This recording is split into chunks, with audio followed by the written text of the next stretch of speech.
사도 바울은 데살로니가 교회 성도들에게 보내는 편지에서 성도로서 대외적인 신앙생활을 어떻게 해야 하고 또 자기 자신에 대해서 개인적인 신앙생활을 어떻게 해야 하는지를 아주 자세하게 편지에 써서 보냅니다. 바울이 말하는 신앙인으로서의 대외적인 삶은 주로 하나님과의 관계에 중점을 두고 있습니다. 특별히 규모가 없는 삶을 사는 자들, 오늘 본문에서는 게으른 자들이라고 표현하고 있는데 그들의 삶의 모습이 세상 끝날이 되었으니까 대강대강 살아도 된다고 생각하고 있었습니다. 주님의 재림이 임박했는데 우리가 열심히 살 필요가 뭐가 있겠는가? 그래서 일상적 의무에 태만했습니다. 성도들과의 관계를 소홀히 하고 그들은 극단적 신비주의를 선택했습니다. 현실 도피라든지 무책임한 삶을 살았습니다. 공동체가 꼭 지켜야 될 규율이나 질서를 어지럽혔습니다. 자신에게 주어진 임무를 감당하지 않았습니다. 성도의 본분을 이탈해 버렸습니다. 자기 소견에 옳은 대로 자기 멋대로 처신했습니다. 아나무인으로 방자하고 교만해서 다른 사람들을 무시하는 그런 생활을 했습니다. 그래서 데살로니가 교회에 혼란이 찾아왔습니다. 사도 바울은 그러지 말라고 끝까지 한마음 한뜻으로 마음을 같이해서 부지런하며 단정하게 살라고. 여러분, 사상가들도 네덜란드의 사상가 스피노자가 나는 내일 지구상에 종말이 온다 할지라도 한 그루의 사과나무를 심으리라. 이 사람은 무신론자거든요. 그런데도 그렇게 매일 끝까지 최선을 다하는 삶을 추구했는데 데살로니가 교회 교인들이 그렇지 않았어요. 하고 싶은 대로 다 해버렸습니다. 그들을 가리켜서 규모 없는 자들, 게으른 자들이라고 말했습니다. 여러분이 어떤 중요한 지식을 가지고 있고 나름대로 확실한 신념이 있다 할지라도 마지막 순간까지 주님 만나는 그날까지 규모 있는 삶을, 단정한 삶을, 정결한 삶을 살아가시는 단정하고 깨끗한 은혜로운 성도가 되시기를 축원합니다. 할렐루야. 그걸 아주 중요하게 생각해야 됩니다. 겸비해야 되고 진지해야 되고 존중해야 되고 경건해야 되고 위로할 줄 아는 사람이 되겠다. 그 다음에 또 대인관계, 하나님 앞에서 마음이 약한 사람들 있는데 그들 위로하라고. 마음이 약한 사람들, 소심한 사람들이죠. 데살로니가 교회 교인들 중에 박해를 당하고 환난을 당할 때 자신의 영적 상태에 대해서 지나치게 염려하는 사람들이 있어요. 불안했습니다. 내가 과연 가능할까? 내가 넘어지면 어떻게 할까? 심진이 연약해서 제대로 삶을 살아내지 못했습니다.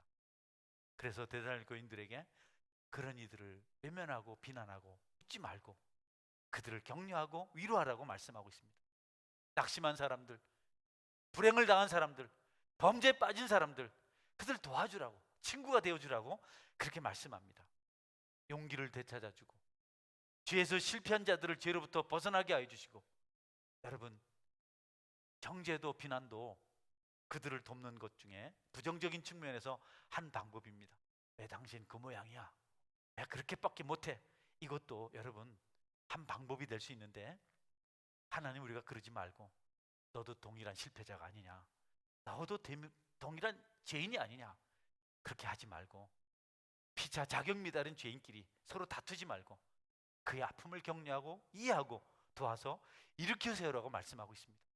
여러분, 우리 주변에 혹시 전 불편한 삶을 살아가는 사람이 있다면 비난하고 정죄하기보다는 그의 짐을 나눠지는 삶을 살아가시기를 축원합니다. 우리가 우리에게 죄 지은 자를 사해 준 것 같이 우리 죄를 사해 주옵소서. 주님이 가르쳐 준 기도입니다. 짐을 나눠줘야 됩니다. 당신하고는 절교야, 끝이야. 이제는 모든 것이 더 이상 진행될 수 없어. 그 방법도 중요하겠지만 그래도 여러분 끝까지 손 붙들고 아픔을 두며 가는 것이 주님의 방법이다. 여러분, 힘들고 지치고 이해할 수 없는 어려운 형편에 있는 사람 보거든 외면하지 말고 손잡고 도우시기를 축원합니다. 새해는 서은교 공동체가 그렇게 될 수 있어요. 주님께서도 그 모진 아픔을 겪으시면서도 하신 말씀이 수고하고 무거운 짐들 다 내게로 오라. 내가 너희를 편히 쉬게 하리라. 우리의 생각과 너무 달라요. 우리는 아이고 수고하고 무거운 짐 피곤한 사람은 없고 아무 걱정 없는 사람 와라. 에? 아이고 또 짐이 하나 생겼네, 이런 게 아니었어요. 다 와라, 다. 여러분, 서원교회에 수고하고 무거운 짐 사람들 모이는 축복된 역사가 있기를 축원합니다. 아멘. 안식을 누리고 회복을 경험하고 위로를 받고, 이것을 뭐 돈을 주자는 얘기도 아니고 그 집에 가서 뭘 해주자는 것도 아니고, 우리가 영적으로 깨어 있으면 하나님이 은혜를 주실 줄 믿습니다. 그래서 기도가 필요합니다. 그래서 우리가 영성을 회복해야 됩니다. 우리가 뭘 하겠습니까? 불치병을 앓고 있는 사람들, 우리가 뭘 하겠습니까? 극복이 불가능한 어려움을 겪고 있는 사람들, 우리는 뭘 하겠습니까? 우리가 기도하고 하나님 앞에 단정한 신앙인으로 살아가면 하나님께서 우리를 긍휼히 여기셔서 그 모든 일을 행하실 줄 믿으시길 바랍니다. 성도의 눈에서 눈물이 마르면 안 됩니다. 기도가 멈추면 안 됩니다. 세 번째로는 힘이 없는 사람들 도와라. 육체적으로 쇠약하고 병든 사람들을 말합니다. 또 오늘 본문에서는 영적으로 약한 사람들입니다. 자주 넘어집니다. 면역이 심합니다. 믿음이 약한 사람들입니다. 자주 그들의 믿음이 흔들립니다. 또 영적 질병에 걸려있는 도덕적으로 윤리적으로 타락한 사람들입니다. 죄를 짓는 사람들입니다.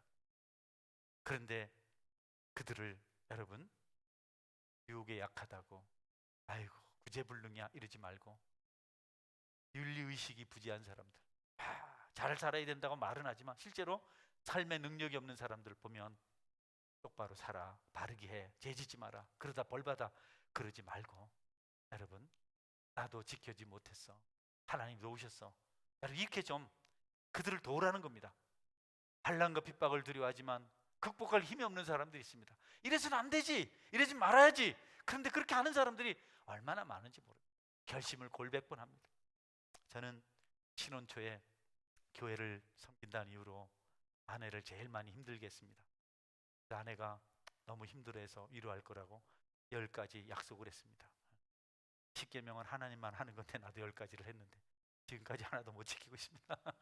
우리가 다 그렇거든요. 그런데 우리는 다른 사람들의 그 무기력함이나 그런 걸 보면 얼마나 우리가 정죄하기를 좋아하는지 모릅니다. 여러분, 그런 식으로 사람은 변화되지 않습니다. 격려하고 이해하고 받아들일 때 그들이 새로운 사람으로 변환되는 줄 믿으시기를 바랍니다. 여러분, 예수님께서 사람들을 많이 변화시켰는데요, 그들 중에 책망받은 사람들 많거든요. 그냥 주님께서 화 있을진저, 우토요, 그냥 화 있을진저, 바리새인과 서기관들아, 얼마나 율법사들을 주님께서 강하게 책망했는지 모릅니다. 그들은 끝난 자들이었어요. 그럼 그들은 돌이키지 않았어요. 그런데 여러분, 병고침을 받은 자들, 죄 용서를 받은 자들, 위로받은 자들, 그들은 다 은혜를 경험하고 새 사람이 되어서 새 삶을 시작하게 된 줄 믿으시기를 바랍니다. 그것이 더 좋은 방법이죠. 책망도 해야 됩니다. 경책해야 됩니다. 마땅히 행할 바를 아이에게 가르치라. 그러면 늙어서도 떠나지 아니하리라.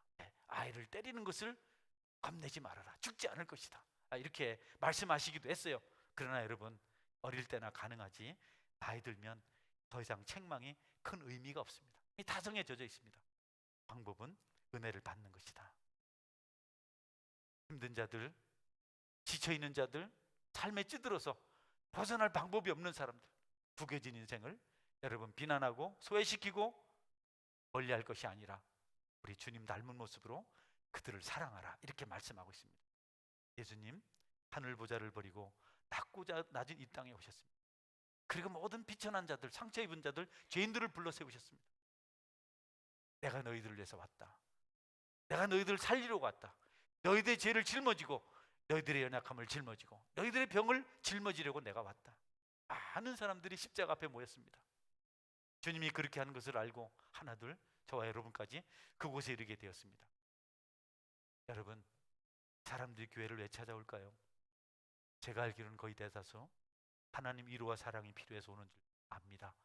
우리 옆에 있는 그가 지금 뭔가 주님을 통해서 받아야 할 위로가 있고 또 받아야 할 상이 있고 받아야 될 격려가 있어서 주님께서 하나님에게로 인도하신 줄 믿으시고, 여러분이 그들에게 주님 말씀을 나누고 사랑을 나누고 은혜를 나누실 수 있길 바랍니다. 할렐루야. 그러기 위해서는 준비돼야 돼요. 여러분, 준비돼야 됩니다. 영적으로 성령 충만할 필요가 있습니다. 기도하셔야 됩니다. 말씀에 감동이 있어야 돼요. 저수지에 물이 고여야 흘러 넘치죠. 그래야 모든 것에 임하죠. 교회에 여러분들을 통해서 그런 역사가 있길 바랍니다. 아멘. 펜실베니아주에 커다란 어느 곳에 커다란 공장과 작은 공장이 나란히 있었어요. 작은 공장은 기계를 움직일 때 동력이 부족해서 자꾸 공장이 멈췄습니다. 근데 큰 공장은 수많은 기계를 움직이고도 동력이 남아 있었어요. 하루는 작은 공장 주인이 큰 공장 주인을 찾아가서, 사장님, 우리 공장하고 사장님 공장 사이에 벽을 뚫고 벨트 하나만 연결해 주십시오. 벨트. 여러분 어릴 때 방앗간에 가보시면 발동기 있잖아요. 슉슉슉 빠빠빠빠빠 도는 거. 거기 피대줄 걸잖아요. 걸어봤어요, 이상훈 지사님?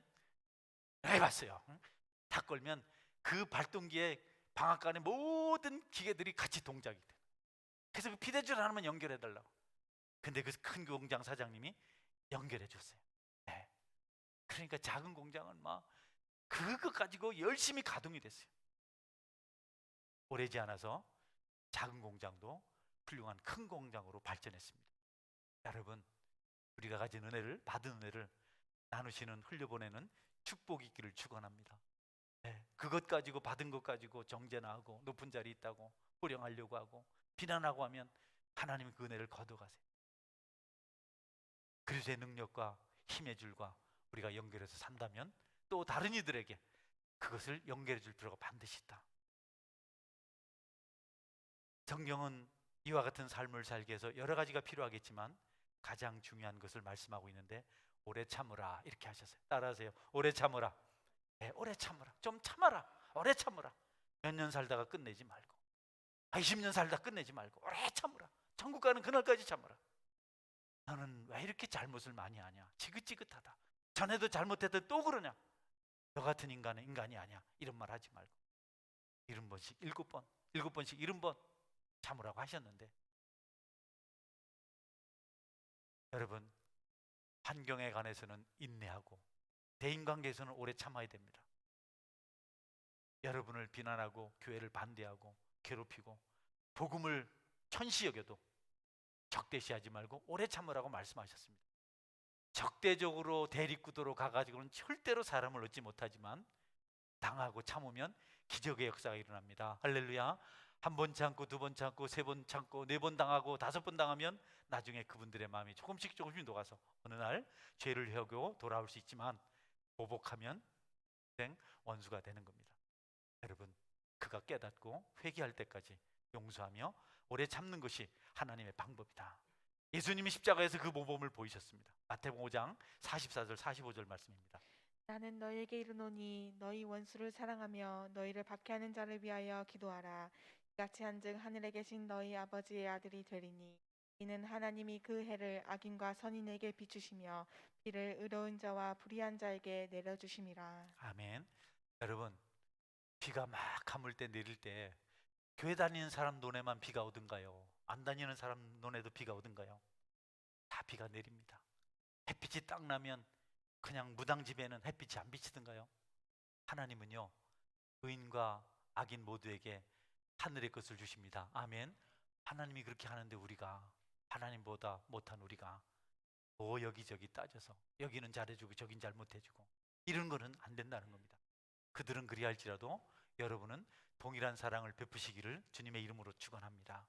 우리 예수님께서 수치와 고통과 여러 가지 고난 속에서 천대를 받으시면서 십자가에 못 박히는 고난을 당하면서 기도하신 내용이 뭔지 아시잖아요. 누가복음 23장 34절입니다.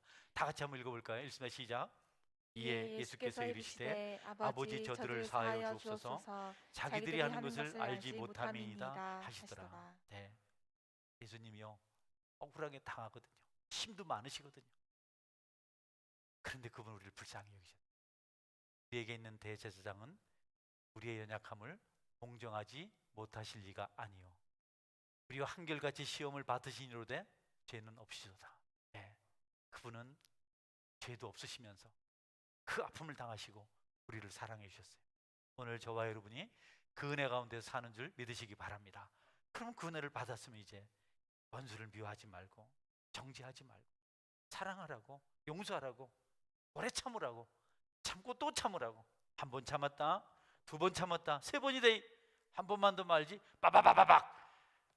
참지 말고 처음에 때리면 좋을 텐데 참다가 폭발해가지고 그냥 응? 여러분 그거는 참는 게 아니라는 거죠. 주님 오실 때까지 참아라. 예.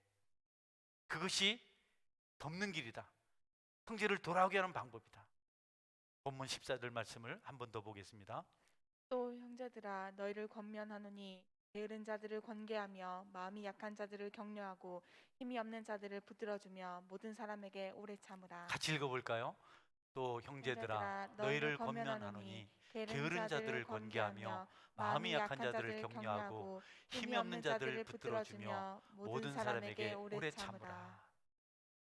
반구동 중앙여고 앞 사거리쯤에서 아이가 자꾸 울고 보채고 그러니까 어머니가 못 참고 그냥 바닥에 패대기를 쳤어요. 그리고 막 때렸어요. 그런데 내가 보기에는 엄마가 밉더라고요. 엄마 보기에는 아이가 너무 잘못하니까 그랬는데 하나님 보시기에 똑같습니다. 여러분 약한 자, 힘없는 자 괴롭히지 않기를 바랍니다. 죄 짓고 붙잡혀 가늠하다 붙잡힌 여자 돌 들고 치겠다고 왔는데 예수님께서 너희 중에 죄가 없는 자가 돌로 치라 이렇게 말씀합니다. 우리는 돌로 칠 자격이 없다는 겁니다. 15절 말씀은 악을 악으로 갚지 말게 하고 서로 대하든지 모든 사람을 대하든지 항상 선을 따르라. 세상 살다 보면 악한 자를 만난다는 거죠. 그런데 여러분 전혀 용서할 수 없는 것이지만 그래도 악을 악으로 갚지 말아라. 항상 선한 길을 따르라. 로마서 12장 19절 볼까요?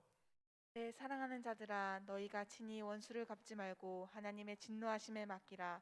기록되었을 때 원수 갚는 것이 내게 있으니 내가 갚으리라고 주께서 말씀하시니라. 아멘. 선악간에 판단하고 죄를 갚을 수 있는 분은 하나님밖에 없습니다. 여러분 혹시 지난 한 해 동안 여러분의 마음을 아프게 한 사람이 아직까지 여러분 힘들게 하고 있다면 이 말씀 붙들고 이를 반영하시기를 축원합니다. 여러분이 자유자가 될 수가 있어요. 여러분 성도는 악을 악으로 갚는 대신 좋은 마음으로 대해야 한다고 가르쳐주고 있습니다. 상대방이 악을 행해도 같이 해서는 안 되겠다. 어려운 말씀을 제가 드립니다. 저도 못하는 것을 여러분의 말씀드립니다. 하나님께서 말씀하셔서 증거합니다. 날마다 나를 악하게 하는데 어떻게 참겠어요? 여러분 그런데 우리 인간 세상 법정도 원고가 피고를 보복하지 못해. 그냥 자기 아들을 죽인 그 살인자를 보고 그 아버지가 저놈 자식 죽이겠다고 막 그러면 여러분 경찰관들이 말려요. 더 심하게 하면 감옥에 가둡니다. 세상 법정도 그런데요. 하늘의 법정 오죽하겠습니까? 하늘의 법정에서는 그리스도의 법은 복음이고 심판관은 하나님이십니다. 여러분들은 하나님께 맡기시기를 축원합니다. 이어서 사도 바울은 개인이 신앙생활을 할 때 꼭 필요한 것 세 가지를 말씀하고 있습니다. 항상 기뻐하라, 쉬지 말고 기도하라, 범사에 감사하라. 여러분 항상 기뻐하라 그래요. 쉬지 말고 기도하라 그래요. 범사에 감사하라 그래요. 이 세 가지는 영속성입니다. 항상 쉬지 말고 범사, 범위가 없어요. 모든 일에 감사하라는 겁니다. 넘어져도 감사하고 일어서도 감사하고 좋으면 하고 싫으면 안 하는 것이 아닙니다. 유익이 되면 하고 손해가 되면 안 하는 것이 아닙니다. 항상 쉬지 말고 범사에 여러분 우리가 하나님께로부터 받은 그 선한 일을 감당하라는 겁니다. 변치 않는 신앙생활을 해야 됩니다. 흔들리지 않아야 됩니다. 삶이 잘 풀리고 못 풀리고의 문제가 아니고 우리 신앙의 문제라는 거죠. 기분 나빠서 안 해요. 나 하려고 그랬는데 청소하려고 그러는데 저기 청소 잘해라 그러면 할 마음이 없어진답니다. 아 그래도 해야지요. 할렐루야. 기분대로 하면 안 된다는 겁니다. 항상 하라는 겁니다. 조건에 따라서 오락가락하는 것은 미성숙한 모습이다. 성숙한 성도는 중심이 흔들리지 않는. 중에 성숙한 사람이 있겠습니까마는 성경에 이렇게 말씀하고 있습니다. 성도 여러분, 성도는 기분이나 분위기나 환경에 흔들리지 않고 오직 예수 그리스도를 따라 살아가는 사람, 그들이 성도입니다. 여러분이 그리스도인이기를 축원합니다. 할렐루야. 환경이 뭐 좋아서 뭐 금수저니 이런 소리 하는데 그리스도인들은 그런데 영향을 받으면 안 된다. 바울이 그렇게 말하고 있는 겁니다. 박해와 시련 가운데 있습니다. 바울 자신도 감옥에서 있습니다. 그런데도 항상 기뻐하라고 말하고 있습니다. 바울보다 더 힘든 사람도 있을까요? 초대교회보다 더 힘든 교회가 오늘날 있을까요? 누가 붙잡혀가서 죽을 줄 모르는 그런 환경 가운데 예배드리는 그때보다 더 어려울까요? 그런 교회를 향해서, 그 힘든 교회에서 기뻐하라, 싱글거리라, 즐거워하라, 웃어라, 막 그런 겁니다. 로마서 14장 17절 말씀입니다. 하나님의 나라는 먹는 것과 마시는 것이 아니요 오직 성령 안에 있는 의와 평강과 희락이라. 희락, 아멘. 성령을 희락, 기쁨입니다. 2022년 한 해 동안 무조건 기뻐하시는 은혜가 임하기를 축원합니다. 무조건 기뻐하는 겁니다. 무조건 기뻐하는 겁니다. 25시라는 영화 있죠. 안소니 킨이 주연인데요. 양켈 모리츠라는 그 배역을 했는데요. 그냥 독일군에게 붙잡혀갔어요. 그래서 수용소 생활을 하고 돌아오는데 그 사이에 독일군들이 자기 집을 쳐들어와서 아내에게 성폭행을 해요. 쌍둥이가 태어났어요. 그런데 독일 애예요. 노란 금발에 완전히 피부가 하얗고 안소니 키는 뭉툭하게 생기고 그런데요. 그래서 이제 포로 수용소에 살아 돌아왔다고 기자가 와서 말이죠. 얼마나 돌아온 그 감격이 얼마나 큽니까? 소감을 한번 말해주세요. 안소니 킨이 기자 얼굴 한번 보고 쌍둥이 한번 보고 그래 자꾸 기자가 기쁜 소식을 알려주세요 하니까 억지로 웃습니다. 웃는데 여러분도 기뻐하시기를 주의 이름으로 축원합니다. 기가 막힌 일인데도 그런 연기를 해내더라고요. 성경은 우리에게 기뻐하랍니다. 항상 기뻐하랍니다. 그러면 만병이 떠나고 악재가 떠나갈 줄 믿으시기 바랍니다. 두 번째는 쉬지 말고 기도하라. 여러분, 말씀은 변하지 않습니다.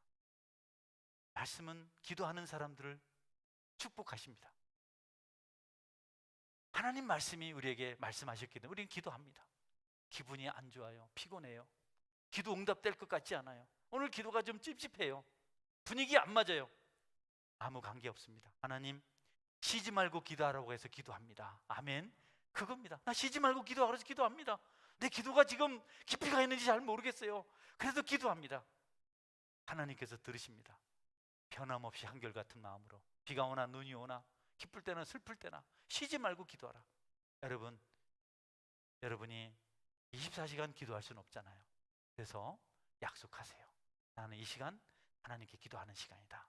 그것이 여러분을 쉬지 않고 기도하는 사람으로 만들어줄 것입니다. 초대교회 교부였던 요한 크리소스톰은 기도에 대해서 이렇게 정의했습니다. 기도는 파선당한 자에게 항구이며 물에 빠져 죽어가는 자에게 생명줄이며 넘어지는 자에게 지팡이가 되고 가난한 자에게 보석광산이며 병든 자에게 의사이며 기도는 우리에게 계속 축복하는 자이며 환난의 구름을 비치는 자라. 아멘. 기도가 의사입니다. 기도가 항구입니다. 기도가 생명줄입니다. 기도가 보석입니다. 기도가 지팡이입니다. 기도가 환난의 구름을 헤치는 힘입니다. 새해에 쉬지 않고 기도하시기를 축원합니다. 여러분, 쉬지 않고 기도한 사람들의 이야기가 있잖아요. 소경 바디메오, 다윗의 자손 예수여 나를 불쌍히 여기소서. 제자들이 시끄럽다. 눈먼 자가 거지가 왜 시끄럽게 하냐. 그래도 쉬지 않고 기도했습니다. 다윗의 자손 예수여 나를 불쌍히 여기소서. 그가 쉬지 않는 기도 때문에 눈을 뜨는 축복을 얻었습니다. 아멘. 여러분, 수로보니게 여인 딸 귀신 들렸잖아요. 내 딸이 흉악한 귀신이 들렸나이다. 내 딸의 병을 고쳐줘서 나는 보냄을 받기를 이스라엘 백성들에서 보냄을 받았다. 나는 이스라엘 외에는 절대로 능력을 행하지 않는다. 누가 자녀에게 줄 떡을 취해서 개에게 주겠느냐 이렇게 말씀하셨어요. 기분 나쁘죠. 부대접했죠. 완전 애매해 버렸어요. 안 된다도 아니고 나는 개하고는 상대 안 한다. 네. 요즘은 개가 좋은 그 뉘앙스를 가지고 있지만 여러분 아직도 그래도 우리는 개는 개지 않습니까? 여러분? 그래도 여인이 맞습니다. 옳습니다. 누가 그러겠습니까? 그런데 예수님, 개들도 주인의 상에서 떨어지는 부스러기를 먹나이다. 여러분, 이렇게 기도하시기를 주의 이름으로 축원합니다. 찔끔찔끔 하지 말고 끝까지 하는 겁니다. 사무엘의 어머니 한나, 분인나가 얼마나 한나를 격동시키는지 모릅니다. 아이도 못 낳는 여자, 수치스러운 여자. 그래도 남편 빼앗기고도 서운한데 더 조롱당하니까 얼마나 화가 나겠어요. 신경 안 썼어요. 다투지 않았어요.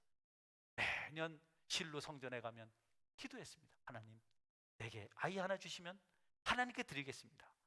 여러분, 쉬지 않는 그 기도가 사무엘이라는 걸출한 영적 영웅을 얻은 줄 믿으시기 바랍니다. 야복 강가에서 뼈가 상하도록 힘줄이 끊어지도록 기도했던 야곱을 생각하십시오. 야곱은 그날 그 멈추지 않는 기도 때문에 날이 새었을 때 이스라엘의 이름을 받았습니다. 분열의 아침에 찬란한 태양을 볼 수가 있었습니다. 여러분에게 기도가 멈추지 않는, 쉬지 않는 기도가 있기를, 신년에 있기를 주님의 이름으로 축원합니다. 마지막 세 번째입니다. 범사에 감사하는 것입니다. 신앙생활의 모든 요소에는 감사가 있어야 됩니다. 약방에는 감초가 있잖아요. 예? 할렐루야, 김희순 집사님, 약방에 감초가 있잖아요. 네, 감초가 있습니다. 성도에게는 감사가 있습니다. 에베소서 5장 20절 21절 말씀입니다. 범사에 우리 주 예수 그리스도의 이름으로 항상 아버지 하나님께 감사하며 그리스도를 경외함으로 피차 복종하라. 아멘. 여러분, 범사의 예수님의 이름으로 하나님께 감사하시길 바랍니다. 항상 감사하라고. 변화무쌍합니다. 세상이 항상 좋을 수 없습니다. 여러분, 환난과 핍박을 직면하고 있는 데살로니가 교인들에게 도대체 무슨 감사 자목이 있습니까? 어제는 아들이 붙잡혀서 순교했습니다. 오늘은 이웃집 친구가 붙잡혀서 불에 타 죽었습니다. 무슨 감사가 있습니까? 그런데 그들은 그때 감사했습니다. 눈물로 찬양했습니다. 그것이 그들의 역경을, 고난을, 환난을 이길 수 있게 만들었습니다. 할렐루야. 아무리 어려워도 감사가 회복되면 모든 악재가 떠나갑니다. 아무리 슬퍼도 감사가 살아나면 여러분, 우리가 슬픔을 이겨낼 수 있습니다. 감사가 있으면 괜찮습니다. 날씨는 흐리기도 하고 맑기도 합니다. 낮이 있는가 하면 밤이 있습니다. 사업이 안정되기도 하고 또 번창되기도 하지만 실패가 있고 시련이 있습니다. 저는 우리 교회 오래된 성도들의 스토리를 알아요. 참 힘들었지만 하나님 또 축복하시고, 또 힘들었지만 축복하시고. 여러분, 우리가 어떤 한편만 추구해서는 감사할 수 없습니다. 모든 일의 범사에 감사하시는 은혜가 있기를 바랍니다. 모든 범사에 감사. 감사는 평안할 때 가능합니다. 마음에 분쟁이 있고 근심이 있고 걱정이 있고 불만과 원망이 있을 때는 절대로 감사가 안 됩니다. 그래서 예수님께서는 감사할 수 있는 자격을 갖도록 날마다 축복하신 것이 너희에게 평강이 있을지라. 샬롬 샬롬 하셨습니다. 그래서 이스라엘의 수도를 예루살렘 샬롬이라고 지었어요. 샬롬의 땅, 샬롬의 성, 평강의 땅, 평강의 장소, 평강의 곳. 감옥에서 매질을 당해도, 감옥에 갇혀서 고통을 당해도 그들 속에 평안이 있어서 그 밤에 바울과 실라는 찬송했고 감사했고 옥토가 무너지고 간수가 회개하는 기적의 역사를 볼 수가 있었습니다. 감사의 반대는 불평입니다. 원망입니다. 원래는 평안과의 반대지만 그러나 그것을 감사의 반대로 말할 수 있습니다. 어떤 사람은 감사했는데 어떤 사람은 원망했습니다. 똑같은 것을 보고 왔습니다. 똑같은 곳에 갔다 왔습니다. 그런데 여러분, 두 사람은 좋습니다. 너무 좋습니다. 감사한 일입니다. 이렇게 보고했고 10명은 아이고 끝났어요. 거기는 사람 살 데가 못 됩니다. 민족을, 국민을 삼키는 곳입니다. 네. 12정탐꾼 이야기죠. 똑같이 가나안 땅을 갔다 왔는데 여호수아와 갈렙은 좋은 땅입니다. 축복의 땅입니다. 하나님께 우리 주신 땅입니다. 그들은 우리의 밥입니다. 이렇게 했어요. 그런데 여러분, 나머지 10명은 아니요, 성벽에는 뭐 경고해, 그들에게는 전차 철병거가 있습니다. 그들에게는 안악자손이 있습니다. 키가 2m 넘는 사람들이 있습니다. 우리는 그들 앞에 메뚜기 같습니다. 여러분, 하나님 앞에 감사치 못하고 하나님 뜻에 순복하지 못하고 불평하고 원망하다가 여호수아와 갈렙만 빼고 강에서 다 죽었습니다. 어린아이들 살았죠.